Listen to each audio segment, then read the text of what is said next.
Hi, and welcome to session 5. Am I still attracted to this life?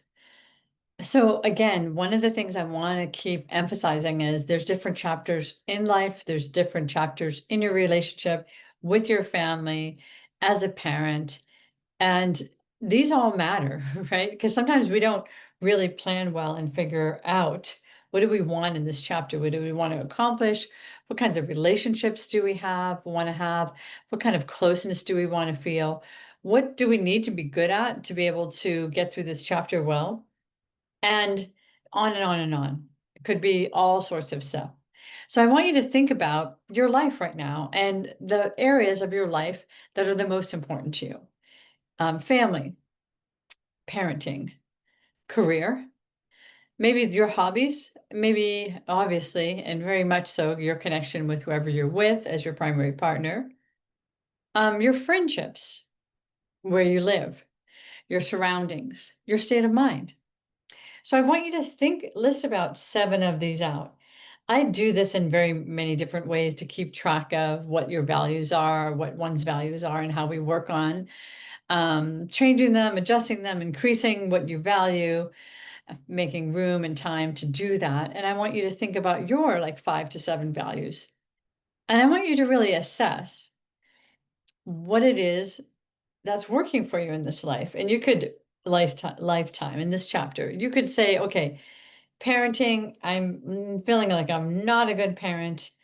In my career, I'm feeling very fulfilled. And my couple relationship where ships passing in the night. And so rate them 1 to 10, 10 being that they're doing really great and you're feeling good about them. And then, you can kind of discern what the rates are, right? Sometimes like very much need to improve, on my way, can accept that this is above average, because this is always going to be a challenge for me. So think about that in your overall life. So what are you attracted to? Are you attracted to your life? Are you attracted to yourself? Do you feel attractive? I think that's also another thing. It's hard to feel really good in a relationship if you're not feeling really good about yourself, if you don't really have the space and time to be the person who you are and not to feel a lot of expectations are on you or responsibilities. So a lot of times and when I talk to parents, they don't feel really good about their parenting because they feel like they never really have the time to be this calm, relaxing parent. They're always like a rushing parent. So they don't like how they are showing up as a parent. But these are subtleties, right, that we could work on. We could, and they may not be that subtle, but we could work on that. We could say, okay, we're going to focus on being a parent and our relationship to parenting because we're really feeling bad about ourselves in that area. So we're going to sort of set aside all the free time that we have to do quality parenting, not to like fix the house or do chores. We're going to really work on our parenting. We're going to read parenting books. We're going to connect with our kids in quality ways. We're going to really understand what they're going through. We're going to get into new mindsets around parenting techniques and parenting styles and really work on feeling fulfilled there. So whatever you're diminished in, you could actually look at how to improve it for yourself. So my thought is that sometimes when we're in a relationship in long term and we're going through all these stages with all these expectations about ourselves, we really have to be attracted to what we're going through. We really have to be attracted to how we're doing things. Otherwise, it creates a, a way that we don't feel in sync with ourselves around how we're doing this stage of our life or our identity in this one area. And I hesitated to describe it because I was thinking about this word ego-dystonic and ego-syntonic. And ego-dystonic is like we're not quite in sync with who we are. And a lot of times when we're not, we really have to work on being ego-syntonic. Like we agree with what we're doing, what we're thinking, our actions, because it's all in sync. And dystonic would mean like, okay, I'm a runner and I smoke cigarettes every day. That would be ego-dystonic. We're doing two things that are in the opposite direction. So whatever it is that's out of sync for you, you can work on it. And we can look at like, where's the areas of your life that are pressing in on that so that you can't. So my sense is, if we have too much pressure in our lives in general, we are not going to feel not pressured or attracted to our couple relationship, because it could just actually appear as another stressor to us. And stress is not attractive. And most likely, I know for myself, I'm not very attractive when I'm stressed. I'm not attracting people to me, and I'm not attracted to myself. And so one thing I want you to look at is, if what parts of your life do you need to really work on your relationship to being attracted to them? And a lot of times we have a vision about, we're going to set up life this way.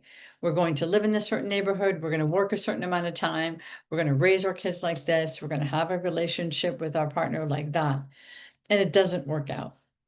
And we have to go back and adjust.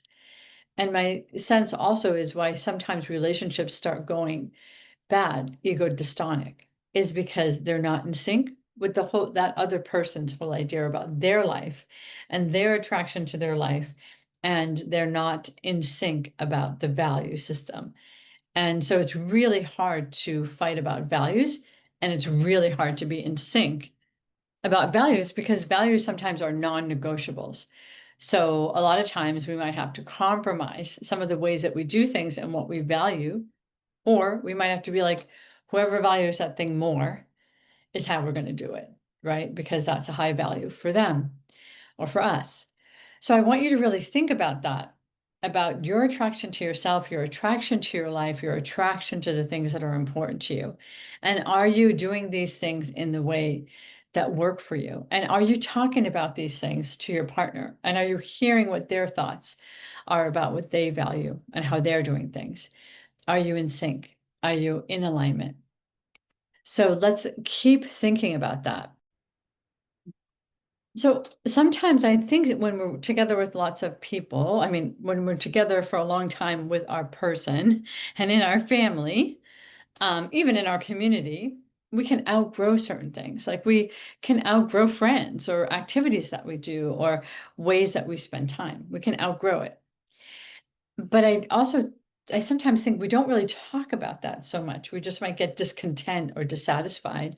And then we might be like, oh, I don't know what's going on. I don't have another group of friends to hang out with. I'm feeling kind of lonely. But if I go back with that other friendship crowd, I'm just not really into what they do anymore. So I'm going to be alone for a while I figure this next phase out, while I sort of explore myself and figure this phase out. And I'm brought back to this idea about thinking about, just as a baseline of attraction, in every area that you designate as important to you, I want you to talk about in your mind, or just jot it down, what's a perfect day with this particular area of your life? Like, what's a perfect parenting day? What does it look like? What is the perfect day just with you being by yourself?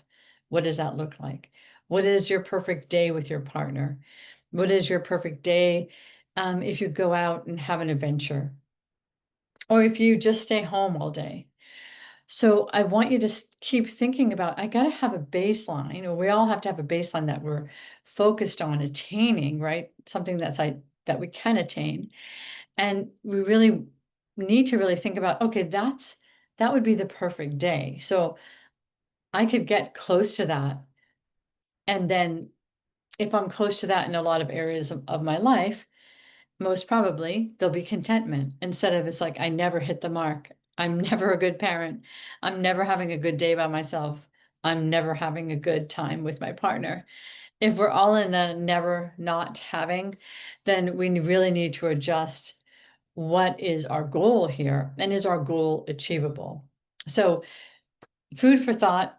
This is a very, very important session. So take some time to really think about the quality of your life, what you're valuing, and how you're living your values.